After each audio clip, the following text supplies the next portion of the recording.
নমস্কাৰ প্ৰিয় শ্ৰোতাবৃন্দ, আমি পাঠ কৰি আছোঁ কৌশিক নন্দন বৰুৱাৰ এখনি জনপ্ৰিয় উপন্যাস নিৰিবিলি। আজি নিৰিবিলিৰ 33তম খণ্ড। এজন জুনিয়ৰ হৈ ছিনিয়ৰৰ সন্মুখত এই খঙাল ৰূপ দেখুৱাবলৈ সাহস কৰাৰ বাবে ওচৰৰ আন ছিনিয়ৰ কেইজনো কাষ চাপি আহিছিল। ঠাইখিনিত জুম এটাৰ দৰে হৈছিল। সকলোৰে মাজত ময়ূৰক মাৰিবলৈ যোৱা ছিনিয়ৰজনে ডাঙৰ ডাঙৰ মাতেৰে ক'বলৈ ধৰিলে, কি সাবে তোৰ? ছিনিয়ৰক এনেকৈ ধৰিবলৈ ক'ত সাহস পাইছ বে? অভিমন্যুৱে সেই একে সুৰতেই চিঞৰি চিঞৰি কৈছিল, আৰু আপুনি ক'ত সাহস পালে এনেকৈ কাৰোবাৰ গাত হাত দিবলৈ? কাজিয়াখন হয়তো ডাঙৰেই হ'লহেঁতেন। তেনেতে ভিতৰৰ পৰা অহা দেৱতাই জুমটো দেখি আৰু অভিমন্যুৰ মাত শুনি আগবাঢ়ি আহিল। কি হ'ল? কি হৈছে ইয়াত? চা দেৱতা, খুব মৰম কৰি ৰাখ নহয় ইয়াক। ছিনিয়ৰক কথা কোৱাৰ সুৰ চা। ছিনিয়ৰ ল'ৰাটোৱে দেৱাশীষক ক'লে যদিও সি জানে অভিমন্যু কোনো কাৰণ নাথাকিলে এনেই লাগি লোৱা মানুহ নহয়। সেইবাবে সি পোনপটীয়াকৈ তাক সুধিলে, কি হৈছে অভিমন্যু? অভিমন্যু গোটেই ঘটনাটো ভাঙি কোৱাৰ পিছত ছিনিয়ৰজনে আকৌ ক'লে, কি ভুল ক'লোঁ মই? ভাৰ্চিটি উইকত গোটেই হোষ্টেলখনেই লাগে, গতিকে ই কিয় একো নকৰিব? অভিমন্যুৱে এবাৰ শান্ত সুৰেৰে বুজালে, চাওক দাদা, সকলোৱে সকলো বস্তু ভাল নাপায়। পাটকাইত মুঠ 500 ল'ৰা আছে। তাৰ মাজতো যদি মাছ ফাৰ্চৰ কাৰণে ল'ৰা লাগে কওক, আমি বিহুত থকা কেইটাও আহি যাম।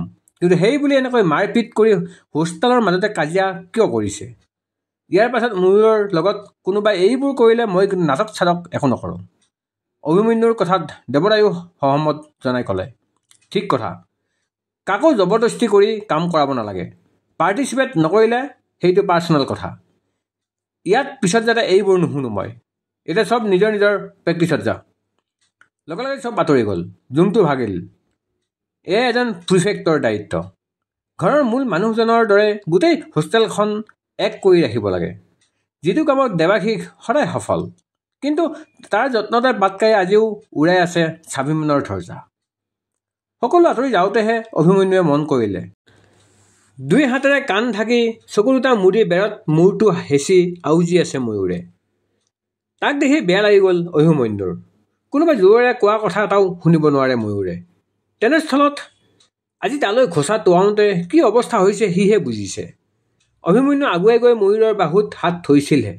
সি চকু মেলি চক খাই উঠিল। একো নাই ময়ূৰ, মই আছোঁ নহয়, কিয় ভয় কৰিছ? ৰুমলৈ যাওঁ ব'ল। অভিমন্যুৱে লৈ গ'ল তাক ৰুমলৈ। ময়ূৰ যেন কঁপি আছিল অলপ অলপকৈ। ৰুমত সোমাই পানী খাবলৈ দিলে অভিমন্যুৱে। মোক মাৰিব ধৰিছিল জান অভি, কপা মাতেৰে ময়ূৰে ক'লে। তাৰ হাতখন নিজৰ হাতৰ মুঠিত মাৰি অভিমন্যুৱে কৈছিল, একো নকৰে এতিয়া, মই কৈ দিলোঁ নহয়, চব ঠিক হৈ গ'ল এতিয়া, ল পানীকণ খা। পানীখিনি খাই অলপ শান্ত হৈছিল ময়ূৰ। শান্ত মাতেৰে সেই অভিমন্যুলৈ চাই ক'লে, তই ইয়াতে থাক না অলপ টাইম। মৰম লাগি গ'ল তালৈ অভিমন্যুৰ। অভিমন্যুৰ নিজৰ ককায়েক বা ভায়েক নাই। ঘৰত সিয়েই একমাত্ৰ ল'ৰা। ময়ূৰৰ মাজত সেইবাবে সি সদায় এজন ভায়েকক বিচাৰি পায়। তাৰ মূৰত হাত ফুৰাই অভিমন্যুৱে ক'লে, মই আছোঁ, তই অলপ শুই দে, ভাত খাবলৈ হ'লে মই জগাই দিম। ময়ূৰ বিচনাত পৰাত গাত কাপোৰখন দি চকীখনতে বহি পৰিল অভিমন্যু। সন্ধ্যাই এবাৰ ফোন কৰিলে, ক'ত আছ? তহঁতৰ কমন ৰুমত বহি আছোঁ, বৰ হয়, প্ৰেক্টিচ ষ্টাৰ্ট হোৱাই নাই, না অলপ ৰ সন্ধ্যা, মই ময়ূৰৰ লগত আছোঁ, যাম বাৰু বুলি ফোনটো কাটিলে সি। ময়ূৰক এই সময়ত অকলে এৰি যাব নোৱাৰে সি, কাৰোৰ বাবেই নোৱাৰে। অলপ সময় তাতে থকাৰ পিছত ময়ূৰ টোপনি যোৱাৰ উমান পাই অভিমন্যু ওলাই আহিল। ৰুমটোত লাইট অফ হৈ আন্ধাৰ হৈ আছে। অভিমন্যুৱে সামান্যভাৱে দুৱাৰখন জপাই গৈছিল বাবে দুৱাৰৰ ফাঁকেৰে ক্ষীণ পোহৰ এটা ময়ূৰৰ বিচনালৈকে পৰিছে। বিচনাৰ কাষৰ খিৰিকীখন খোলা আছিল। ফিৰফিৰিয়া এজাক বতাহে ময়ূৰৰ কপালৰ দীঘল চুলিখিনিত যেন চুমাহে যাচিছে। তেনেকুৱাতে কোনোবা এটা আহি বহিলহি ময়ূৰৰ শিতানত, এটা ছায়া মূৰ্তি। ময়ূৰৰ মূৰটো আলফুলে তুলি ল'লে কোলাত। টোপনিতে অস্পষ্ট মাতেৰে ময়ূৰে মাতিলে, ৰাধা। প্ৰেক্টিচবোৰ আগবাঢ়ি আহিছিল লাহে লাহে। ইণ্টাৰ হোষ্টেলৰ খেলবোৰ হৈ আছিল। ল'ৰা কাবাডী, ক্ৰিকেট, ছোৱালীৰ খ' আদি। অভিমন্যু আৰু অনুৰণেও ভাগ ল'লে ক্ৰিকেটত। অনুৰণহঁতৰ ক্ৰিকেট চাবলৈ সন্ধ্যাহঁতো গৈছিল। পাটকাইক সমৰ্থন কৰি পাটকাইৰ ল'ৰাবোৰৰ লগতে সিহঁতেও চিঞৰিছিল, পাটকাই পাটকাই, আমাৰ আগত কোনো নাই। অভিমন্যুহঁতে খেলাৰ বাবেহে যে সন্ধ্যাহঁতে পাটকাই ফালে চিঞৰিছিল তেনে নহয়। যিখন হোষ্টেলৰ লগত পেয়াৰিং হয় সেইখন হোষ্টেলক সকলো প্ৰতিযোগিতাই সমৰ্থন কৰাটো যেন দায়িত্বৰ দৰে হৈ পৰে। সেইদৰেই সোৱণশিৰি খ খ খেলাৰ দিনাও পাটকাইৰ ল'ৰাবোৰে চিঞৰিছিল, পেপচি কোলা lollipop Subansiri on the top. পিছে ফাইনেল পোৱাৰ পাছতো পাটকাই ক্ৰিকেটত হাৰিল, জিকিল কাঞ্চনজংঘা। অনুৰণ আৰু অভিমন্যুৱে সঁচাই খুব ভাল খেলিছিল, কিন্তু কাঞ্চনজংঘাৰ সন্মুখত সেয়া পৰ্যাপ্ত নাছিল চাগে। গোটেই ফিল্ডখনেই KMHৰ ৰুলত চিঞৰি উঠিছিল। প্ৰতিখন হোষ্টেলৰ ভিতৰলৈকে গৈছিল সেই চিঞৰ। ইফালে খ খতো সোৱণশিৰি কপিলীৰ লগত হাৰিছিল। আকৌ ফিল্ডখন কঁপি উঠিছিল কপিলীৰ ছোৱালীবোৰৰ চিঞৰত, একে একে দুই আমাৰ কপিলী জুই। সন্ধ্যাই খেলা নাছিল যদিও চাবলৈ গৈছিল। হৰাৰ পাছত মন মাৰি হোষ্টেললৈ ঘূৰি অহা ছোৱালীবোৰক একো নাই, বিহু আৰু নাটকত আমি আনিমেই বুলি সান্তনা দিছিল বিদিশা বাহঁতে। সঁচাই, নিজে অকলে কিবা হৰাতকৈ দলীয়ভাৱে হাৰিলে বেছি দুখ লাগে। খুব কঠোৰভাৱে আগবাঢ়িছিল মাৰ্চ পাষ্টৰ প্ৰেক্টিছো। বিদিশাবাই নিজে তদাৰক কৰিছিল মাৰ্চ পাষ্ট। সন্ধ্যাটো আজিকালি হোষ্টেলত খুব কম সময়হে থাকে। সন্ধিয়াৰ পৰা ৰাতি দেৰিলৈকে পাটকাইতে প্ৰেক্টিছ হয়, খোৱা বোৱাও তাতে। সন্ধ্যা আৰু বিহু নাচৰ কেইজনীমান ছোৱালী খাবলৈ পাটকাই ডাইনিং ৰুমত সোমালে ল'ৰাহঁতৰ অৱস্থা চাবলগীয়া হয়। সেইদিনা একুৱাগাৰ্ডৰ পৰা পানী ভৰাই থকা ল'ৰাজনে সন্ধ্যাহাতলৈ চাই থাকোঁতেই বটল ভৰ্তি হৈ পানী পৰি যোৱা গমেই পোৱা নাছিল। সন্ধ্যাৰ লগতে বিহু মাৰিবলৈ যোৱা দেৱলীনাইও কৈ দিলে, দাদা পানী পৰি আছে। ল'ৰাটোৱে যিটো খকমককৈ লাজতে প্ৰায় দৌৰা দৌৰিকৈ ওলাই গৈছিল, সিহঁতৰ গোটেই বিহু দলটোৱেই গিৰ্জনী মাৰি হাঁহিছিল। ক'ব নোৱাৰাকৈয়ে এটা পৰিয়ালত বান্ধ খাইছিল সিহঁতবোৰ। এইকাৰণে ভাৰ্চিটি উইকৰ আমেজ আন সকলো অনুষ্ঠানতকৈ বেলেগ। বান্ধোনবোৰ গঞ্জাত এক বিশেষ ভূমিকা আছে ভাৰ্চিটি উইকৰ। সকলো ভালদৰে আগবাঢ়িছে। তেনেতে হঠাৎ আহিল ধুমকেতুৰ দৰে খবৰটো। পৰীক্ষা অৰ্থাৎ ফাৰ্ষ্ট টাৰ্মিনেল আৰম্ভ হ'ব কেইদিনমানৰ পাছতে। যদিও একাডেমিক কেলেণ্ডাৰৰ উল্লেখ নাছিল, কোনোৱে মন কৰা নাছিল, সকলোৰে খং উঠিছিল। কিয় মানে এনেকুৱা কিয় এই ইউনিভাৰ্চিটিখন? আন আন ইউনিভাৰ্চিটিত প্ৰায় একমাহমান ভাৰ্চিটি উইকৰ নামতেই যায়, ক্লাছো নহয়, অকল প্ৰেক্টিছ। কিন্তু ইয়াততো সিহঁতবোৰে দৈনিক ক্লাছ কৰিয়েই আছে, তাৰ মাজত প্ৰেক্টিছো কৰিছে। কিন্তু এইটো পৰিৱেশত পৰীক্ষা কেনেকৈ পাতিব পাৰে? কোনোৱে ইয়াৰ ছিষ্টেমবোৰক গালি পাৰিছিল, কোনোৱে আৰু কেতিয়াও একোটা ভাগ নলওঁ বুলি ঘোষণা কৰিছিল। কিন্তু অৱশেষত সকলোৱে পৰীক্ষাটো বহিছিল, কাৰণ উপায় নাই, TU এনেকুৱাই। হয়তো জীৱনৰ আন বিলাসৰ মাজতে যে জীৱনৰ প্ৰকৃত উদ্দেশ্য পাহৰি যাব নালাগে তাৰেই পাঠ পঢ়াইছিল তেজপুৰ ইউনিভাৰ্চিটিৰ এই ব্যৱস্থাই। ধুমধামকৈ দি পৰীক্ষাটো শেষ কৰিলে সকলোৱে। পৰীক্ষাৰ কেইদিন কোনোৰ প্ৰেক্টিছ বন্ধ হৈ থাকিল, কোনোৱে তাৰ মাজতো প্ৰেক্টিছ নেৰিলে। সন্ধ্যাহাতেও মাত্ৰ দুদিনহে বন্ধ কৰিছিল প্ৰেক্টিছ, বাকী কেইদিন মাত্ৰ এঘণ্টাৰ বাবে হ'লেও কৰি আছিল। প্ৰেক্টিছৰ পৰা আহি ভাগৰ পাহৰি পঢ়া টেবুলত বহিছিল। সঁচাই, বিহু নাচ নাটক আদিৰ প্ৰেক্টিছৰ মাজতো পৰীক্ষাৰ বাবে পঢ়ি পৰীক্ষা দিয়াটো অকল তেজিয়ানৰ বাবেহে সম্ভৱ কিজানি। পৰীক্ষা শেষ হোৱাৰ দুদিন পাছতেই আছিল দৰা কইনা প্ৰতিযোগিতা।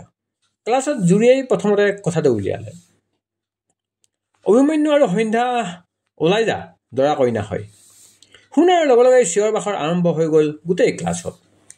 বঢ়িয়া লাগিব ৰে, ওলা ওলা, কি ধুনীয়া লাগিব তহঁত দুটাকৈ, জিকিবও তহঁত দুটা। গোটেই ক্লাছটোৱে জুমুৰি দি ধৰিলে সন্ধ্যা। প্লিজ সন্ধ্যা, হৈ যা না। সেইফালে বিশ্বজিৎ আৰিভতেও অভিমন্যুক নেৰানেপেৰাকৈ লাগিল, হৈ যাবে, তহঁত দুটাক বহুত ধুনীয়া লাগিব, চিৰিয়াছলি কৈছোঁ।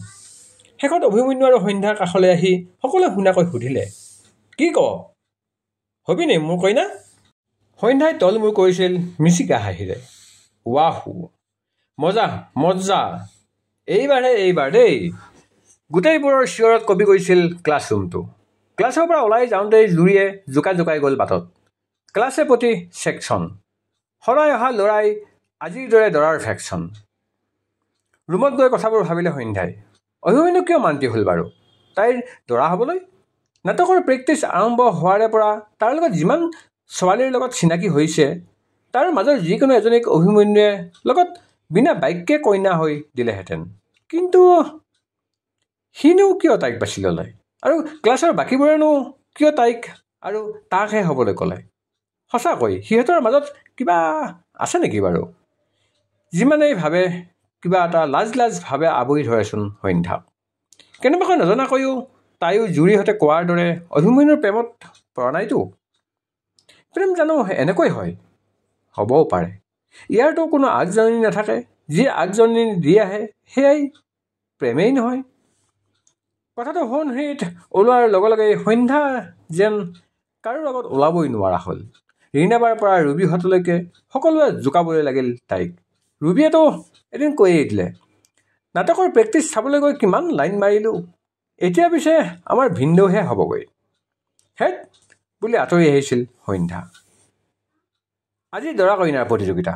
সন্ধিয়া 6 বজাৰ পৰা কমিউনিটি হলত হ'ব প্ৰতিযোগিতা। দিব্যাবাই সন্ধ্যা আৰু অভিমন্যুৰ নাম দি আহিল। আবেলি প্ৰায় 4 বজাৰ পৰাই আৰম্ভ হৈছে সন্ধ্যাক কইনা ৰূপত সজোৱাৰ কাম। জুৰি, হিমা, নিমিষা আৰু প্ৰিয়া আহি পাইছিলহি তাইৰ ৰুম। ৰীণাবাই ৰাতিপুৱা এযোৰ বগা পাটৰ কাপোৰ আনি সন্ধ্যাৰ হাতত দি কৈছিল, এইযোৰ মোক সঞ্জীৱে দিয়া আছিল সন্ধ্যা। মাত্ৰ সেই এদিনেই অলপ সময়ৰ বাবে পিন্ধা। সন্ধ্যাই মৰমেৰে হাত পাতি লৈছিল কাপোৰযোৰ। দিব্যাবাও আহি কইনাৰ সাজ পিন্ধাই দিলে সন্ধ্যাক। জুৰিয়ে বান্ধি আছিল সন্ধ্যাৰ খোপাটো। তাতে ওলোমাই দিছিল ৰঙা জবা ফুল এপাহ। মুখখনত মেকআপ কৰি দিলে হিমাই। ওঠত সানি দিছিল ৰঙা লিপষ্টিক। কপালৰ মাজতে বোলাই দিছিল এটা গোলকৈ সেন্দুৰৰ ফুট। এপত এপতকৈ গহনাবোৰ পিন্ধাই দিলে নিমিষাই। ডিঙিৰ গলপতা হাৰ, কাণৰ ফুলি, হাতত আঙুঠি, কপালত দীঘলকৈ কপালি, চকুজুৰিত ধুনীয়াকৈ আইলাইনাৰ লগাই সজাই দিছিল বিদিশাই। চাদৰ মেখেলাযোৰৰ লগতে এখন পাটৰ ৰিহাও পিন্ধাই দিলে দিব্যাবাইয়ে। গোটেইখিনি সম্পূৰ্ণ কৰোঁতে প্ৰায় এঘণ্টাতকৈ বেছি সময় লাগিছিল। পাটৰ বগা চাদৰ মেখেলা সোণালী ৰঙেৰে গুণা কৰা, মাজত সৰু সৰু ৰঙা ফুল, দীঘলীয়াকৈ খোপাটোত ওৰণিৰ লগতে ৰঙা জবা পাহ। সকলোৰে সৈতে যেন সঁচাকৈ জীয়ৰী জীৱন এৰিবলৈ ওলোৱা কইনাজনীহে। একেদৰে আয়োজন চলিছিল পাটকাইটো। দেৱাদাই পিন্ধাইছে অভিমন্যুক ধুতিখন। অনুৰণে ক'ৰ পৰা আনি গোটাই থৈছিল পাটৰ কুৰ্তা এটা, লগতে গাত চেলেংখন। ময়ূৰে নিজেই চিলাই উলিয়াইছিল নাৰ্জী ফুলৰ মালা এডাল।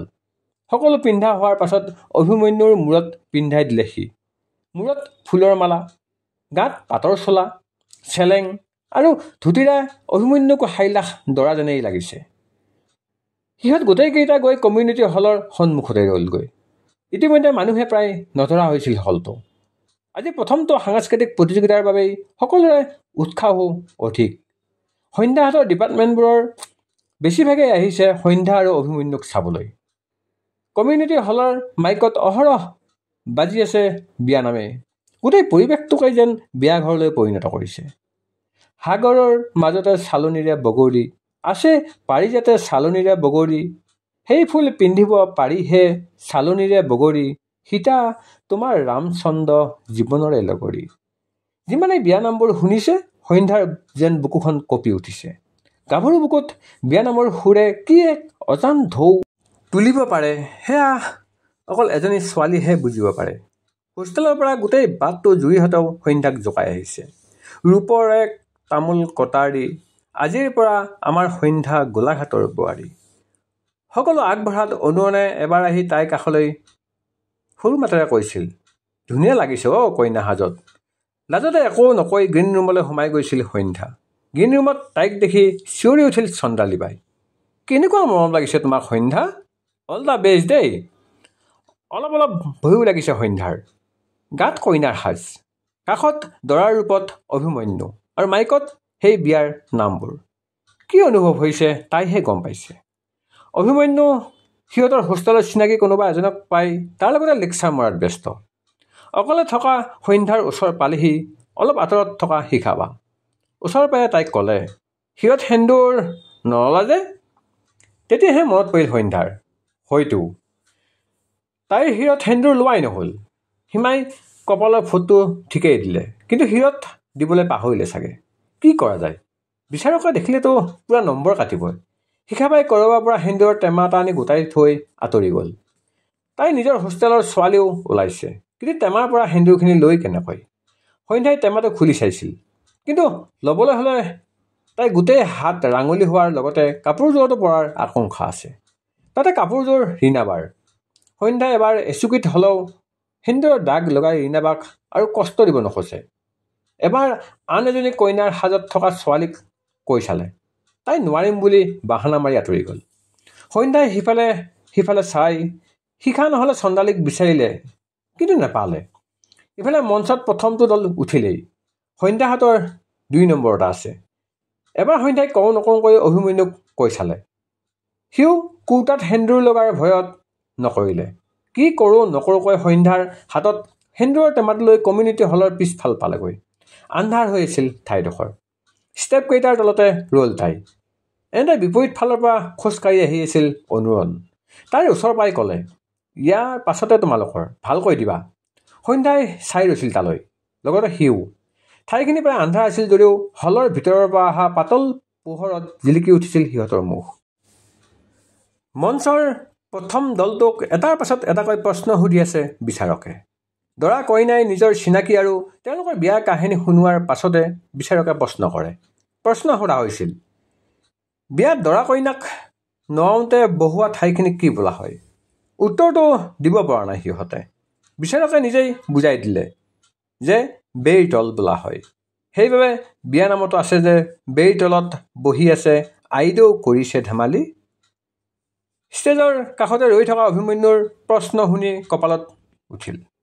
এনেকুৱা প্ৰশ্নৰ উত্তৰ পাৰিব জানো সি দিব? নোৱাৰে। অৱশ্যে সন্ধ্যাৰ ওপৰত বিশ্বাস আছে, তাই পাৰিবই। সন্ধ্যাৰ কথা ভাবোঁতেহে মনত পৰিল, ক'ত গ'লেই? অলপ আগত সেন্দুৰৰ টেমা এটা লৈ আহিছিল সেন্দুৰকণ দি দিব লাগে বুলি। সি নিদিয়াৰ বাবে খঙে উঠা নাইতো। কি সাহসতনো দিয়ে সি? দিলে গোটেই হাতটো ৰঙা হৈ থাকিব। কেনেবাকৈ কাপোৰত লাগিলে হ'ল আৰু। দেৱতাই ফালিব তাক। ষ্টেজত প্ৰথম দলটো শেষ হ'বই এতিয়া। সন্ধ্যাক গোটেই গ্ৰীণ ৰুমত বিচাৰি নাপাই হলটোৰ পিছফাল পালেগৈ অভিমন্যু। তাতেই অনুৰণৰ লগত ৰৈ আছিল তাই। সি মাত লগালে, ঐ আমাৰ হ'ব এতিয়া, ব'ল। সন্ধ্যা ঘূৰোতেহে সি দেখিলে তাইৰ শিৰত সেন্দুৰ। ভাল কৰিলি, ললি যে সেন্দুৰ, ব'ল এতিয়া। অনুৰণলৈ চাই সি ক'লে, অনুৰণ যাওঁ, ভিডিঅ' কৰিবা হা। ইতিমধ্যে প্ৰথম দলটো নামিছিল। মাইকত ঘোষণা কৰিছিল অভিমন্যু আৰু সন্ধ্যাৰ নাম। অস্পষ্ট মাতেৰে সন্ধ্যাই অনুৰণক ক'লে, যাওঁ ৰণ। তাই চাওঁ বুলিও যেন মূৰ তুলি চাব পৰা নাছিল তাক। যোৱা, অনুৰণেও কৈছিল সৰুকৈ। অভিমন্যুৱে প্ৰায় খৰকৈ সন্ধ্যাৰ হাতত ধৰি টানি আনিছে হলৰ ভিতৰৰ ফালে। অনুৰণ ৰৈ আছিল বাহিৰতে। সন্ধ্যাই ঘূৰি চাওঁ বুলিও ভাবিও কিয় জানো চাব নোৱাৰিলে। কাৰণ তাই জানে তাই আৰ নোহোৱালৈকে অনুৰণো তাতেই ৰৈ থাকিব। অভিমন্যুৱে সন্ধ্যাৰ শিৰৰ সেন্দুৰখিনি ঠিকেই দেখিছিল, কিন্তু খৰখেদাৰ বাবে হবলা মন কৰা নাছিল অনুৰণৰ সোঁহাতৰ বুঢ়া আৰু তৰ্জনী আঙুলিত লাগি থকা সেন্দুৰৰ ৰঙা দাগটো। সন্ধ্যাহঁত মঞ্চত উঠো উঠো হৈছে। অনুৰণ ৰৈয়ে আছেনে বাৰু? নাই, সন্ধ্যাই এবাৰো ঘূৰি চাব নোৱাৰিলে। মাইকত বাজি আছিল পুৰণি অঞ্জনাৰ জনপ্ৰিয় বিহু আলহী হৈ আহিম এদিনৰ বাবে বিশেষ শাৰীটো। মোৰ সোণ সেইদিনা লাগিব কেনেবা, চাওঁ বুলি চাবলৈ মই নোৱাৰিম তোমাক। প্ৰিয় শ্ৰোতাসকল, কৌশিক নন্দন বৰুৱাৰ নিৰিবিলিৰ এয়া আছিল 33তম খণ্ড। ধন্যবাদ।